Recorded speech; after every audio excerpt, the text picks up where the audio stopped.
देखिए, इस प्रधानमंत्री की सबसे बड़ी खूबी ये है कि वो पिछला सपना टूटने देते, पहले वाला सपना टूटने देते, अगले वाला सपना दिखाने का काम करते हैं। लोगों को भ्रमित करते हैं, विकास के नाम पर भ्रमित करते हैं। असली मुद्दे मुद्दों पर लोगों का ध्यान ना जाए, सारा का सारा क्वाद भाजपा की इस बात पर रहती है। देखिए, आज लोकतंत्र बचाने का सबसे बड़ा मुद्दा देश के अंदर है महंगाई, और ये साथियों ने जिक्र किया भ्रष्टाचार का, और ये तमाम और जो चीजें हैं वो साथियों ने जिक्र कर दिया।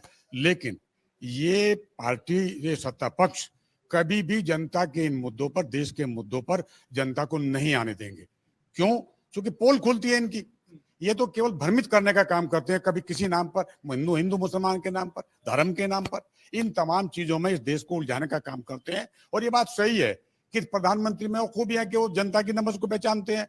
वो जानते हैं कि ये इनको मजहब का ये पिला दो, नशा करा दो, और इस नशे में चूर है जनता। असली जो मुद्दे जनता के हैं, देश के अंदर हैं, ये जनता तक इसको नहीं पहुंचने दे रहे हैं। इसके लिए भरसक इनका प्रयास है।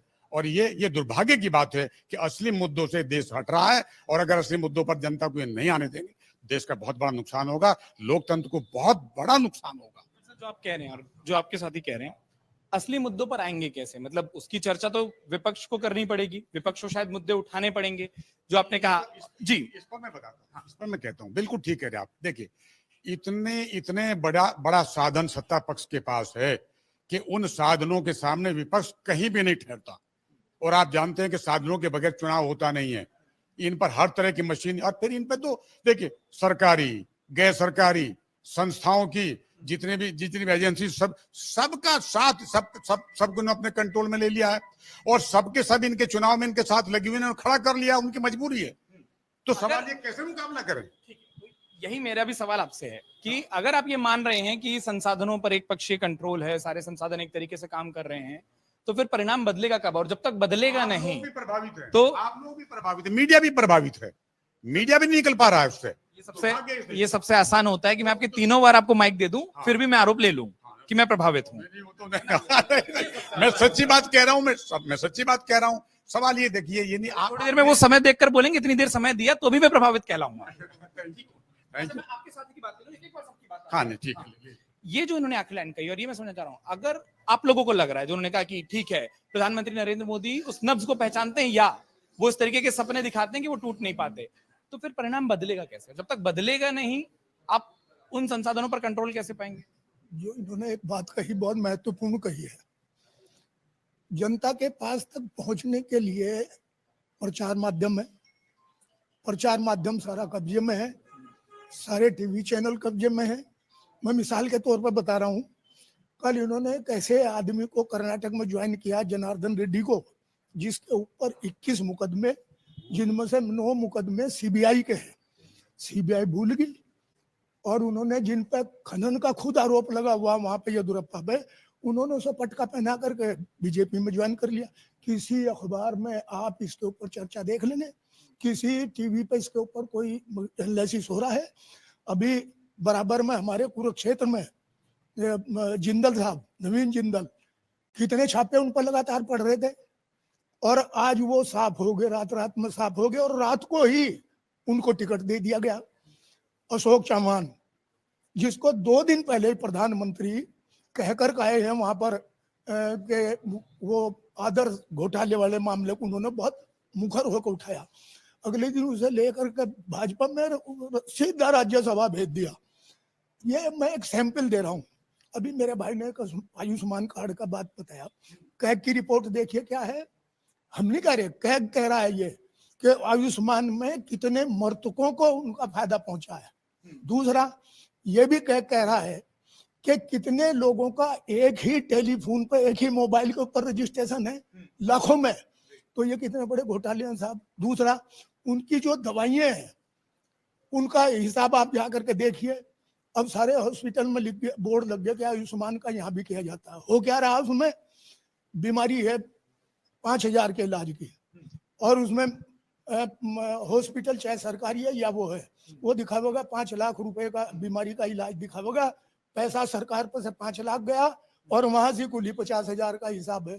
तो ये जिस तरह की बात, तो सवाल मेरा ये है कि जो आप कह रहे हैं सारी चीजें कागज है, ये जनता के बीच में आखिरी बार कौन सा ऐसा आंदोलन है जब आपकी पार्टी ने कर या उस संपूर्ण विपक्ष ने कर बोला कि आयुष्मान घोटाला है, जिसके लिए मैंने सारे नेताओं को मंच पर एक आता देखा हो? वो मैं बता रहा हूँ, जितनी पार्टियां यहाँ खड़ी हैं, अब भाजपा तो खैर कहीं है नहीं, अब तो मोदी है। मोदी की गारंटी भाजपा की नहीं, मोदी का चेहरा भाजपा का नहीं। ज्यादा जुड़ जा, कभी उसमें के नाराज ना हो जा तो योगी राज जी का जुड़ जा फोटो, नहीं तो कुछ नहीं। मेरा कहना ये है, सब आवाज उठा रहे हैं। ये वो लोग खड़े हैं जिन्होंने डीएम के यहाँ पर रोज दे रखे हैं मेमोरेंडम में, रोज जल्लूस निकाल ले, पर असर नहीं हो रहा।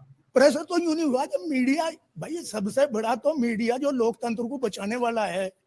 मैं दूसरी एक बात और कह रहा हूँ, आज आप देखिए जाकर के, अभी ताजी खबर है ये कि सबसे बड़ा आयुष्मान क्या, उसमें हम सब कोई भी किसी पार्टी का आदमी वो प्रभावित है दवाइयों से, और दवाइयों में भी बीमारी की जो है हार्ट की बीमारी, कैंसर की बीमारी, उनकी जो कंपनी दवाइयां बनाने लग रही है, 23 कंपनियों के सैंपल फेल हैं और उन पर से 762 करोड़ रुपया के थ्रू, और उसमें हम भी जिम्मेदार हैं उसमें। अगर मैं यही ईमानदारी चाह रहा था कि मैं ईमानदारी चाह रहा था। अगर 762 में से 760 करोड़ रुपया भाजपा पर गया तो 2 हमारे पर भी आया, समझे? अभी मैं उसकी दूसरी मिसाल बता रहा हूँ आपको। एक ने, इन्हीं में से एक कंपनी ने दिए हैं 10 करोड़ रुपए। 10 करोड़ रुपए में से 8 करोड़ रुपए सिक्किम क्रांतिकारी मोर्चा जो भाजपा का एक अंग है, 8 करोड़ उसे, और जो नेशनल लेवल की पार्टी कांग्रेस उसे 2 करोड़। मैं ये सैंपल दे रहा हूँ। और आज हालात ये है कि 23 कंपनियों के जो फार्मा कंपनी है उनके सैंपल फेल हैं।